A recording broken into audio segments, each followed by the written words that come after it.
তো বন্ধুরা, আজকে আমি বানাচ্ছি শিম ভাজি। এখানে ঢেলে তো দিচ্ছি বন্ধুরা, 3টা কাঁচা আমি লঙ্কা। এখানে কেটে রেখে দিয়েছি আধা কেজি কিরকম শিম, শিম ভাজি বানাবো একটা ছোট তোমরা আলু, দেখো।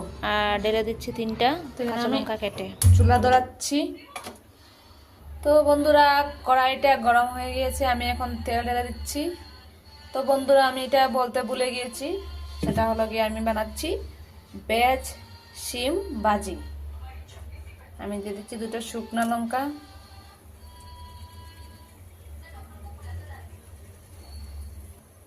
তো শুকনো লঙ্কা একটু ভেজা হয়ে গেছে, আমি দিয়ে দিচ্ছি 5 ফোড়ন।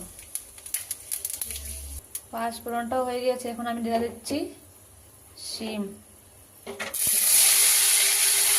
শিম দেওয়ার পর নাড়াচাড়া করছি। তারপরে এখন দিয়ে দেবো গুঁড়ো মশলা, আন্দাজ মতো হলদির গুঁড়ো,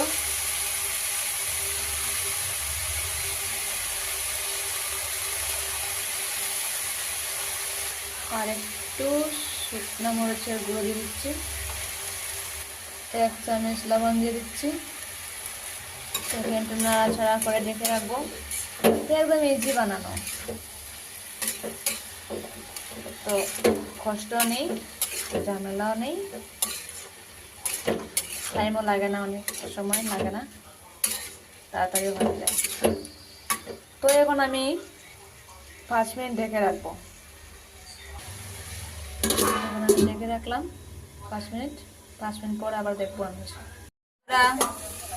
হয়ে গিয়েছে 5 মিনিট, এখন আমি দেখছি কি হয়েছে। হ্যাঁ, মোটামুটি সিদ্ধ হয়ে গিয়েছে।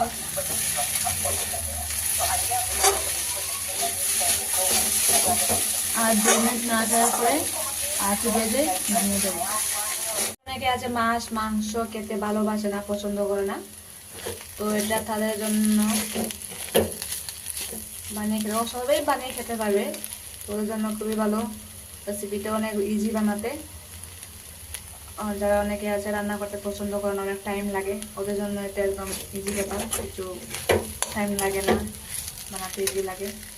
তো আমার শিম ভাজি হয়ে গিয়েছে। আজকের জন্য